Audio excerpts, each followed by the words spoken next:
Welcome to Sincerely Me, a podcast about self-discovery and inner work so you can cultivate a deeper relationship to yourself and show up more fully in your work and life. My name is Tallia and I'm honored to be your host. Hi everyone, welcome back to the podcast. Tallia here, and I'm so excited about this week's conversation. If you are listening the day this is released, then happy day before Halloween. I hope you had some super fun plans last weekend or are gearing up for a fun weekend ahead. I, for one, am going away to a cabin a couple hours, I think north of Atlanta with a friend and my sister, and we are going to unplug, spend some time in nature, slow down the pace of our busy lives, and think a little bit bigger about our 2020 business goals. So I could not be more excited and am so ready to get away for a couple days. So today's conversation is with Liz Carlile. She is the founder of Motherhood Unstressed, the podcast host of Motherhood Unstressed, a certified health coach, and she also has her own line of CBD supplements. Her motto in her business and message is that life is meant to be rich with purpose, cherished with loved ones, and wholeheartedly enjoyed. So are you surprised that I had Liz on the podcast? Yeah, probably not. So today's conversation's topic is getting out of autopilot and moving from your head into your heart. So we talk a lot about the importance of stepping back to journey inward. We talk about heart work and how heart work is indeed hard work. We talk about moments of transformation, moments where we are presented with the opportunity to make different choices that might be hard, but choices that force us to do the important work, to let ourselves feel, and to go through the things we need to go through, and more importantly, grow through the things we need to go through.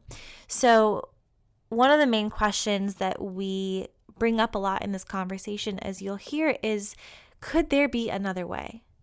Could there be another way to do the things you're doing, to be the way you're being, to show up in your work, in your life, in your relationships? And how do we practice more acts of care and love, mostly for ourselves? So I hope you enjoy this conversation. Liz and I, as with most of my guests, we could talk for hours, but I hope that in this conversation there is something that your heart needs to hear and that will put your mind to rest for just a few moments. So without further ado, here is my conversation with Liz Carlile. Hi, Liz. Welcome to the podcast. It's so great to have you. Hi, Tallia. Thank you so much for having me on your amazing show. I love your show. So to be on it, to be a guest is truly an honor. Thank you. I'm so thankful. If Shada's listening, Shada, we love you so much for connecting us and bringing our worlds together. It was no surprise, obviously, when Shada made the introduction that we would have so much to talk about and such an overlap in, our messaging and our audience and what it is we hopefully encourage women to do.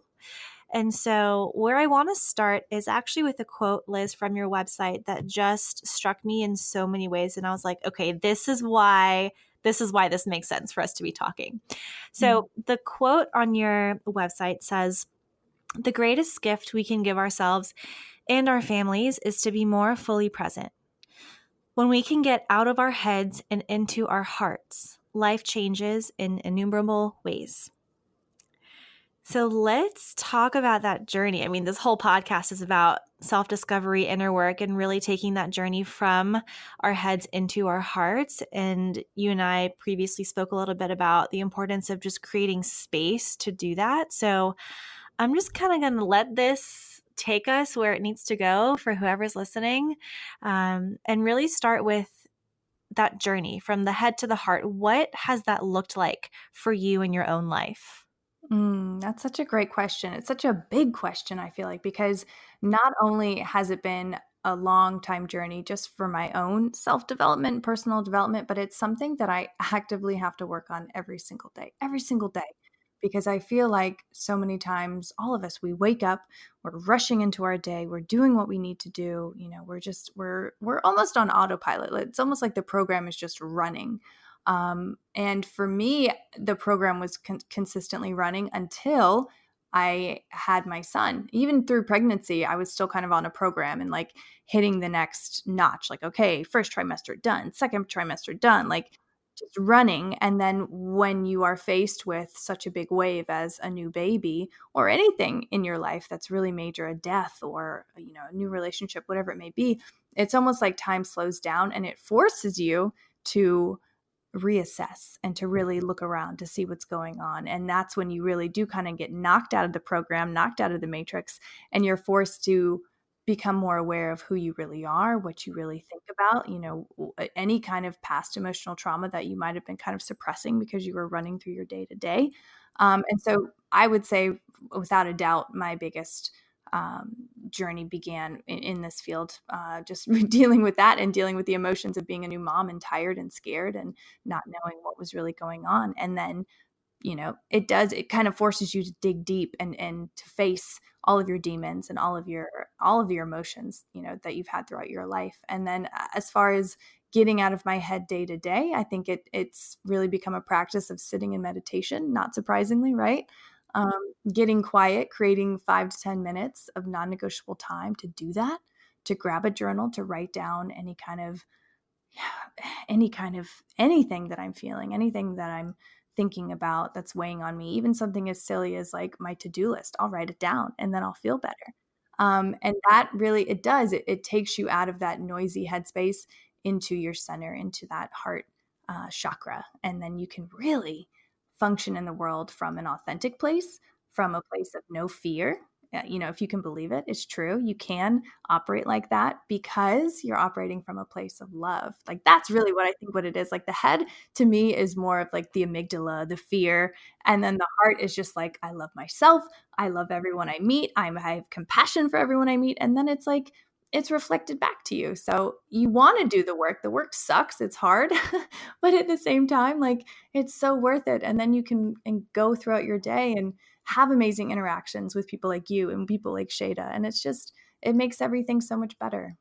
Yes, I love hearing the story. It's I say this on almost every podcast. I'm like, I'm just over here jotting notes down like a madwoman because I'm like, okay, we're going to talk about this and we're going to talk about this. But one thing that I want to point out first is I think it's one of the first things you said, which is that it's a practice. Mm-hmm. This work is a practice. It's not something you learn to do and then all of a sudden for the rest of your life, you're no longer in your head, you're living in your heart, things are good, you're good to go. It is a constant practice and it takes work.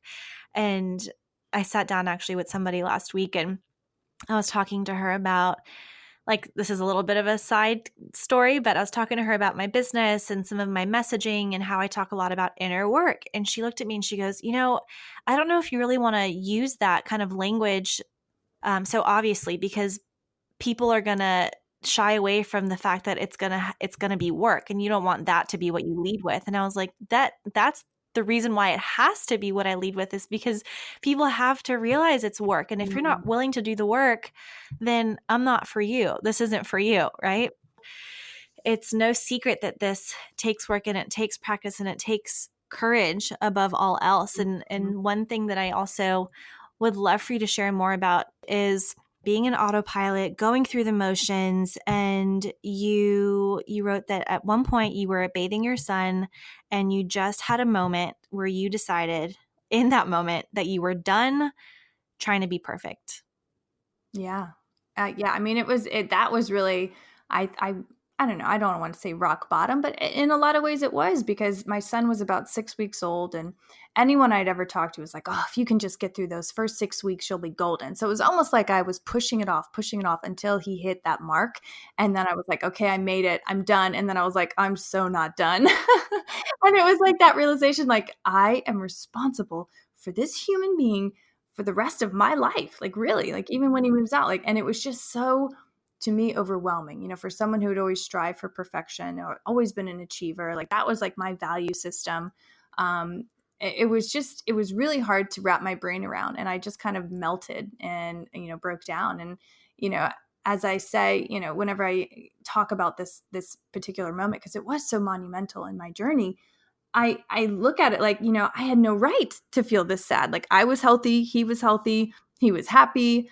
I really, like, I had everything going for me. I had no right to be upset. But then, when you have that self-compassion for yourself and you look at it differently, it's okay, and you really can transform in those moments, and people crumble and they just go back to autopilot, or they can choose to rise above and do the work that's so necessary. And I think I was just at a point where I didn't want to go back on autopilot. It wasn't alluring to me. I didn't want to shut down my feelings anymore. I wanted to feel, I wanted to think through this. I wanted to grow through this, because what's the alternative, right? And people who come to you, they're there for a reason. They want to grow, they want to learn, they want to get better, they want to be happy.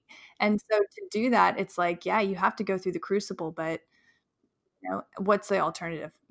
Nothing changing, essentially. Totally. And I mean, that's one of the first questions I ask people is like, okay, well, what's the consequence of you not making a change? If there's no felt consequence, you're probably not going to. Like, it's the reality. Right. Until you recognize that there's another way of being in the world as a mother, as a friend, as a partner, as a business owner, as an employee, whatever it is, it's going to be a lot easier, quote unquote, we tell ourselves easier to just stick it out. Right. Right. I mean, think about any relationship that you've been in that was just kind of okay, or you were just kind of sticking it out because it was comfortable. Anyone listening to this right now, I'm sure you know what I'm talking about.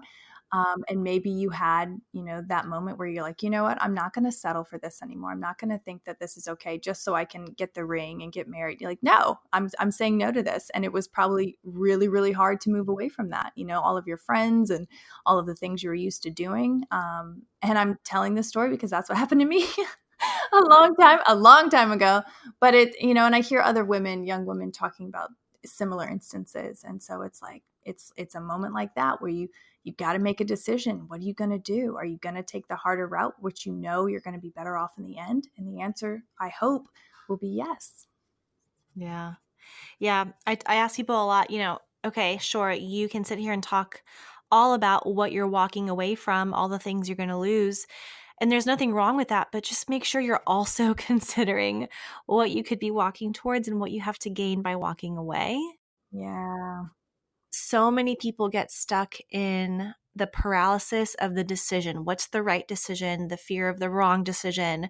And I actually posted about this on in my Instagram story yesterday and shared this bit of advice that did not come from me. It came from somebody else, but it's that decisions in and of themselves aren't right or wrong. It's only after you make the decision that you have the opportunity to make it right or wrong. And I loved that idea so much because it relieves this pressure to make the right decision and gives you permission to just kind of like trust your gut, go with a decision, and then it's on you to make it the right one for you. Oh, absolutely. That reminds me of, like, entrepreneurs always say, fail Yeah. fast.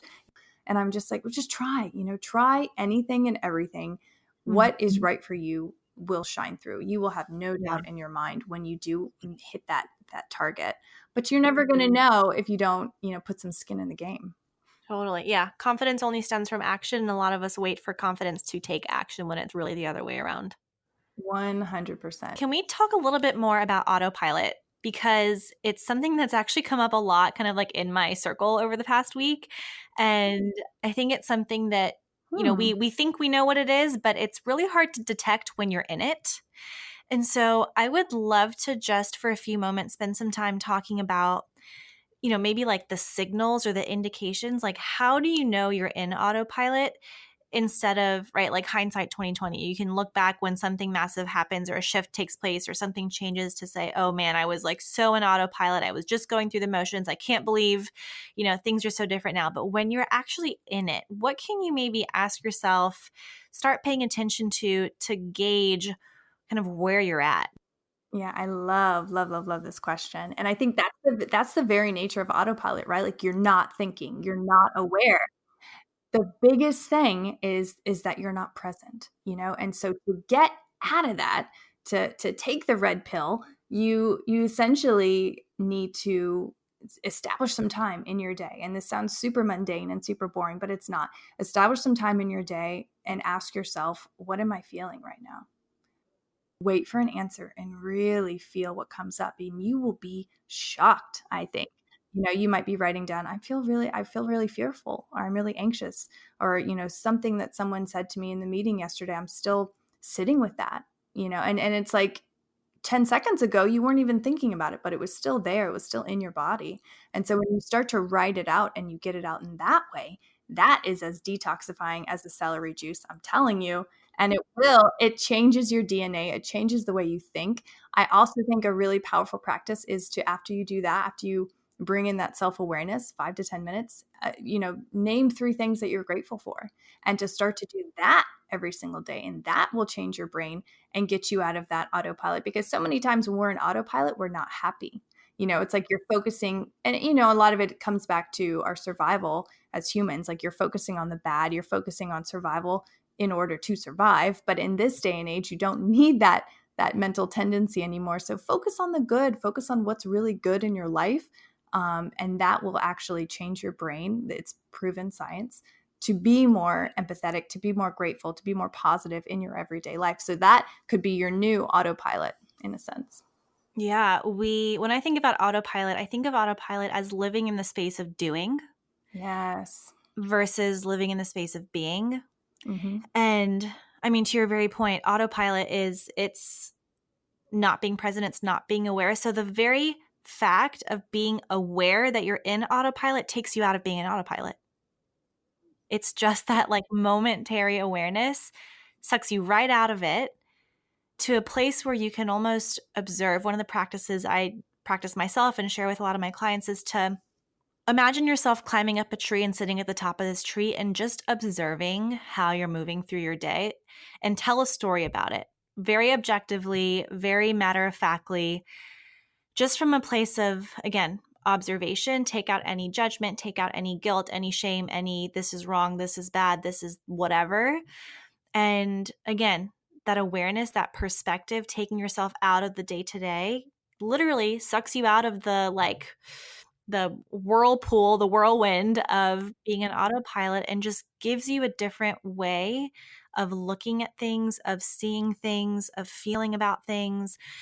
And I love that you shared some of those practices. I think some of the things that have been super helpful for me have been around, like, in the present moment, just shifting my attention from my head into my feet, and just kind of like drawing the energy away from the thoughts and the constant mind monkey brain. Like, another one is similar to what you said, right? Checking in with how you're feeling, but almost separating it into like, what am I feeling physically? What am I feeling mentally? What am I feeling in my heart space? Because you might be mentally, like on fire, motivated, but your body might be feeling really tired. And Yes. And how many people are not connected to their bodies? They're completely in their heads. yeah, absolutely. So just kind of dropping in to wherever needs attention. And I think that the idea of dropping in for me is like just dropping into your heart space. And one of the meditations I was led through this morning was actually kind of closing my eyes and watching raindrops fall from my head into my heart, and letting the puddle of water kind of like expand my heart space. The visual of that was super powerful. And so obviously there are a lot of different ways to do it, but I'm trying to think of a little play on words here, right? Because when I think of autopilot, I think of being tuned out. So how do you go from being tuned out to tuning in?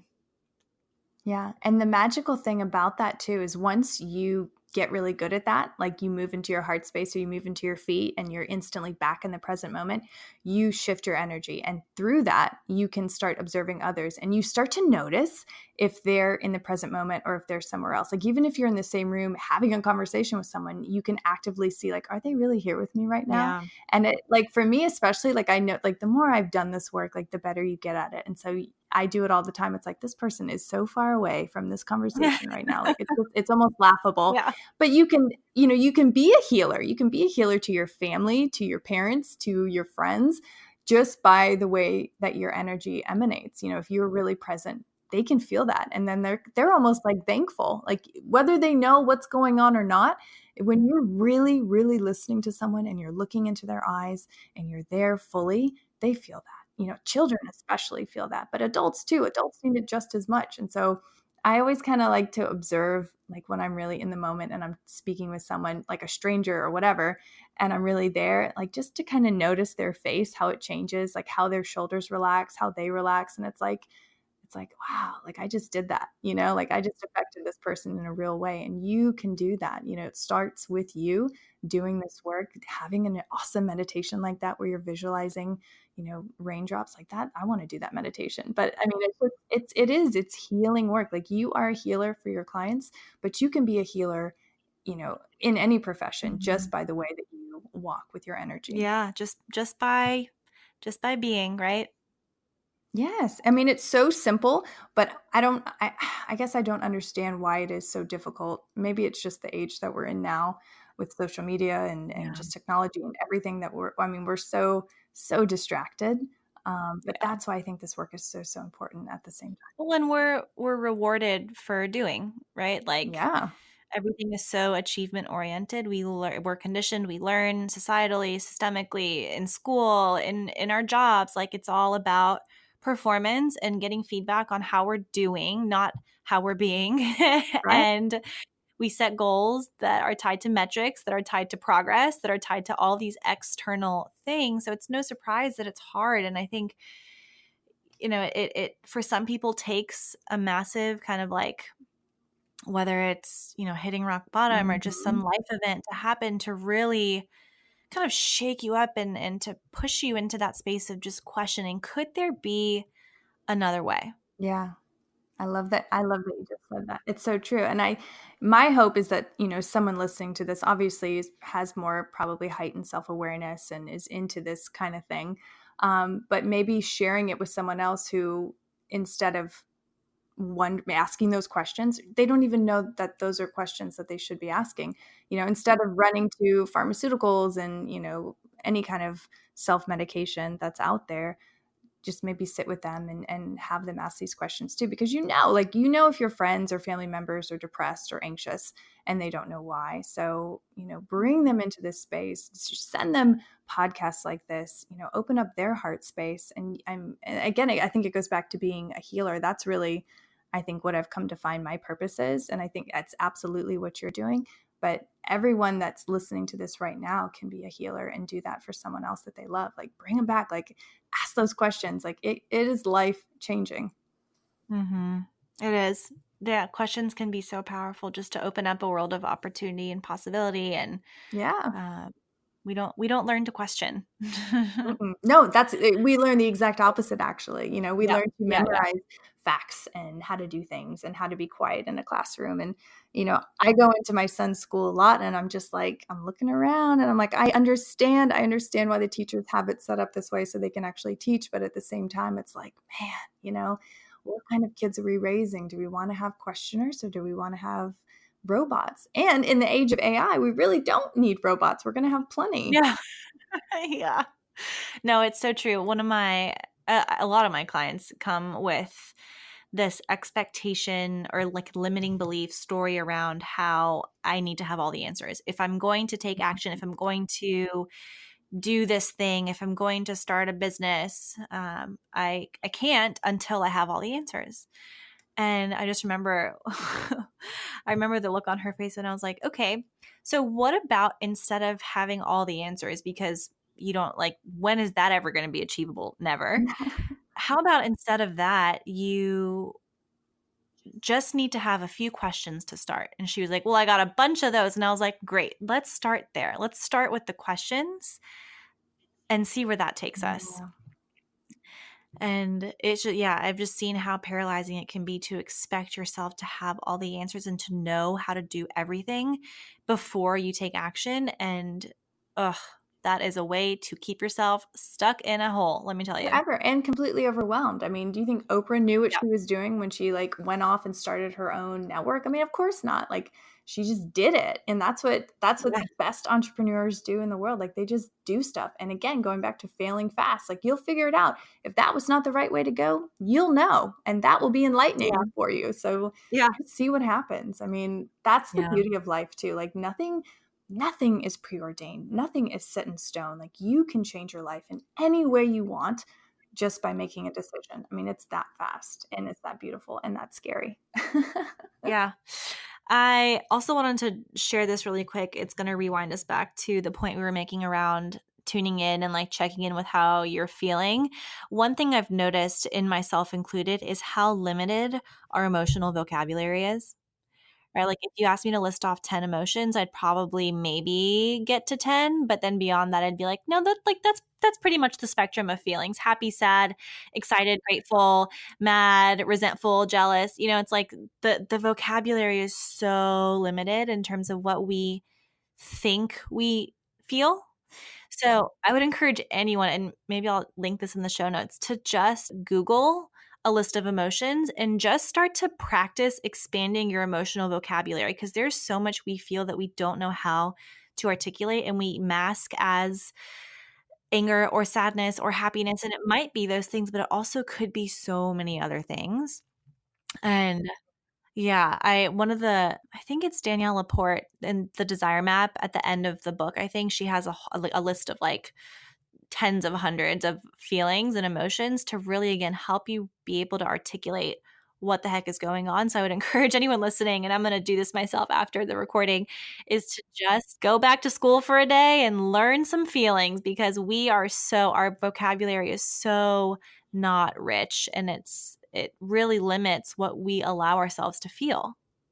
Oh, absolutely. And again, I think we're socialized to be that way. I mean, how many times have you seen parents say, stop crying, or, it's just you're not supposed to cry at work, or you're not supposed to feel anything. Again, like, we're brought up to be these robotic machines, and that's just not how humans are, and that's not how we were designed to be. And I know, especially for men, I think there's definitely this movement of men awakening and owning their feelings and desires and being okay with that and being vulnerable. I think that that's beautiful. Maybe not so much in Atlanta, but it's growing on the West Coast. I mean, I have a lot of really good guy friends who are leading that movement, which is just so exciting to see. But yeah, I mean, that it does shift the social consciousness when people are like, hey, I'm not okay today, and I'm not really sure how I'm feeling, but I know that it's not a place I want to stay for very long. Yeah. Yeah. This reminds me, I was sitting down with a woman last week, this week. I don't even know what day it is or where this week went. I think it was Tuesday. I know. Yeah.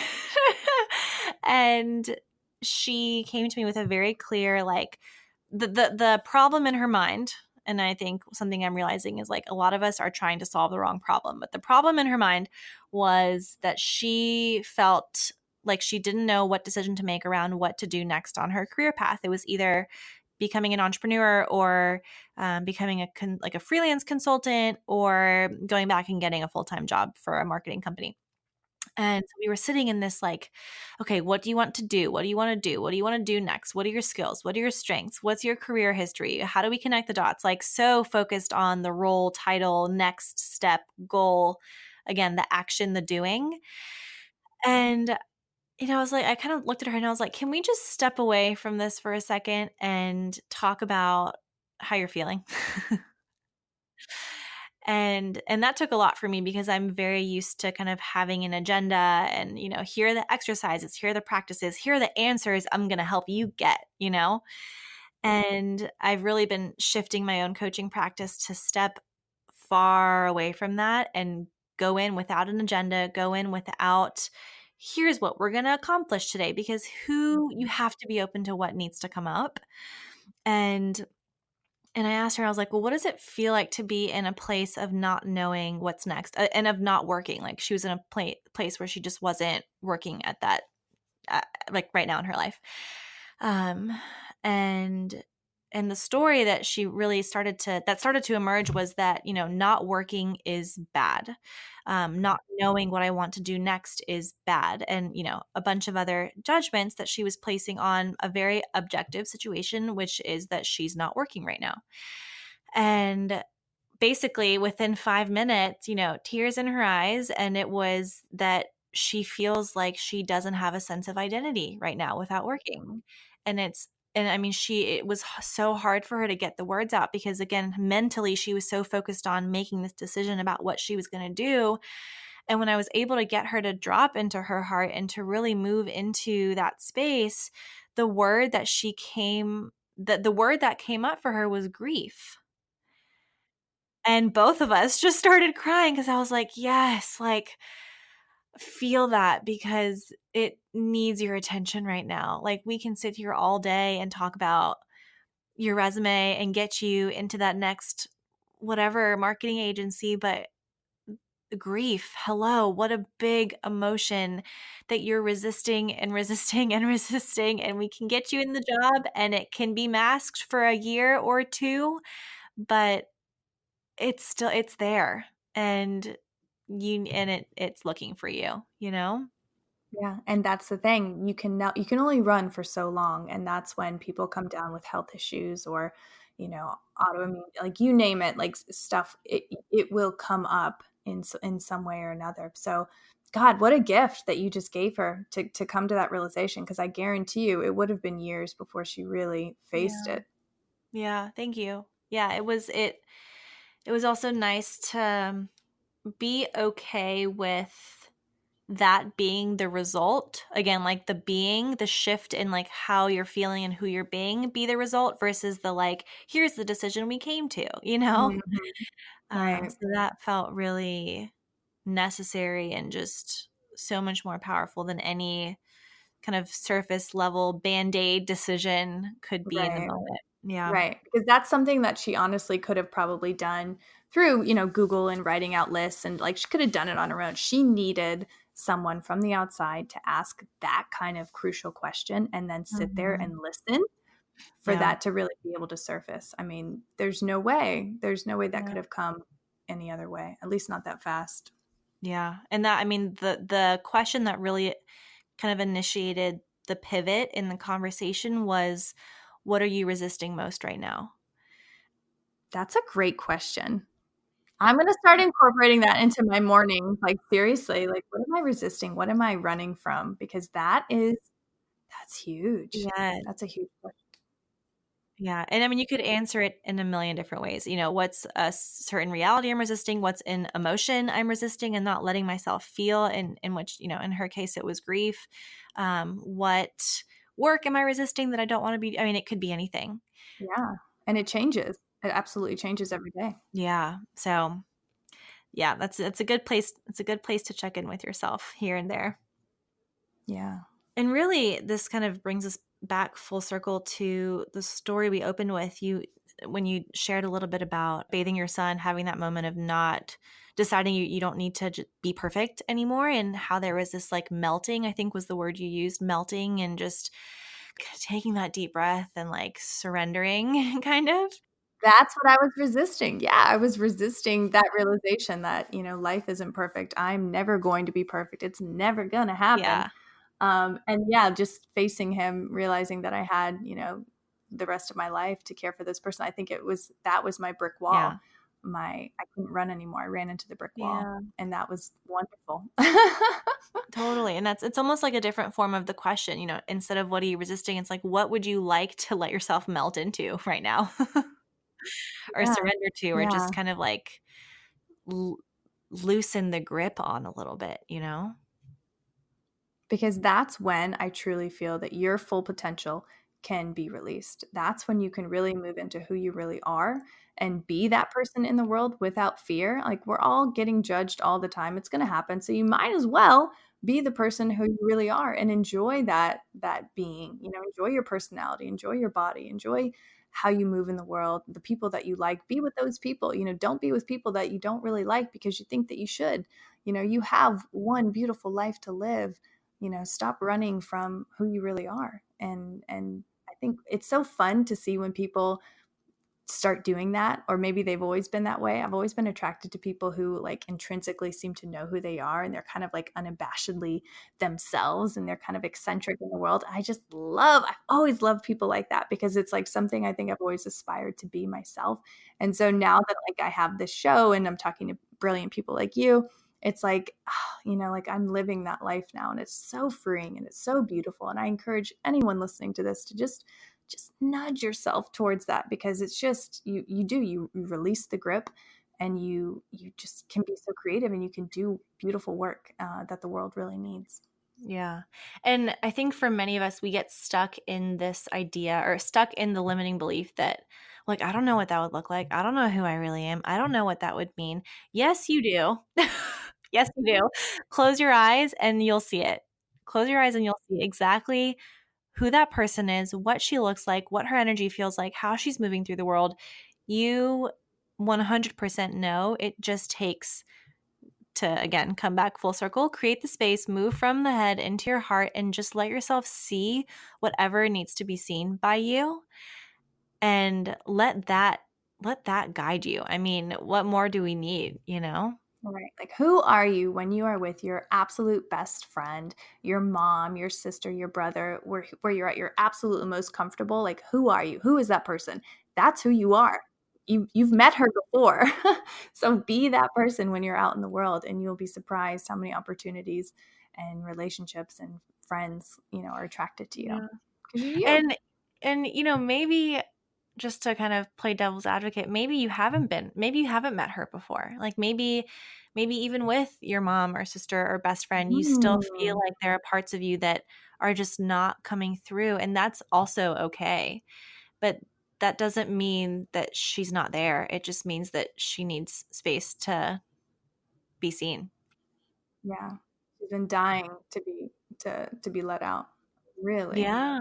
Yeah. And there are a couple different, I'm trying to think of how maybe I'll pair a guided meditation with this episode when we release it, because there's so many powerful visualizations that can help you actually see her and meet her and talk to Mm. her and hear what she has to say. And this definitely makes me feel like I need to do that for this episode. So I just might.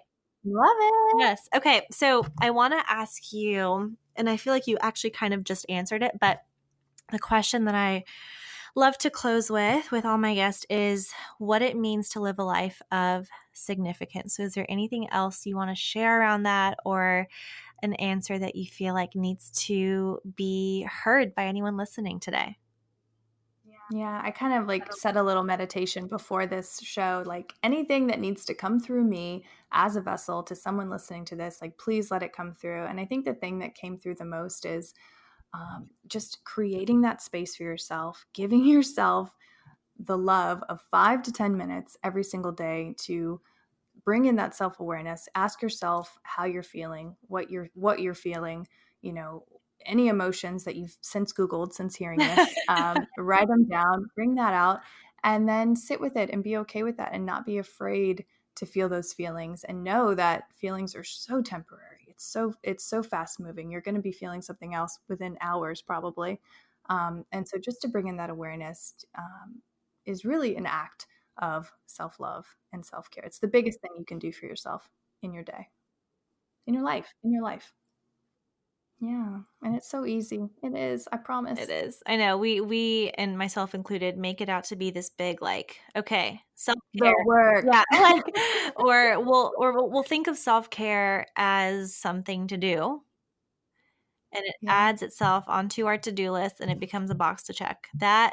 And maybe that's how it needs to look for some people, but I think it doesn't have to be something to do. Back to what we've talked about, like self-care is a way to be. It's, it's like it's a way Yeah. to shape your days. It's a way to spend your time. It's the way you show up in the world from that place of care for self and love for self and being with self and space for self and all of these things. Like if you can just consider that it's not something to do for a moment, I think that can also help expand the way we think about self-care, because we get stuck in the, well, what should I do? Should I get a massage? Should I, like, Right. And then you don't do something, and then you have all this guilt yeah, about not yeah, doing your self-care for the day. yeah, totally. So just a perspective around that Love might that. help ease some of the either expectations or like, well, this is what self-care looks like. Maybe, maybe not. Figure it out and find what works for you, Absolutely, and that's the thing, like, it's so different for every single person, Yeah. so if you see Julie down the street going to her yoga class, don't feel like you need to go to yoga. If you freaking hate yoga, Yeah. it's okay. Yeah. Go garden, like, do whatever you wanna do. Go for a walk and listen to really good music, like, I love doing that, like, it just do what makes you happy, like, life is short. Yeah. Okay. And then my last question for you before I have you share all your goodness with the world is, if you were to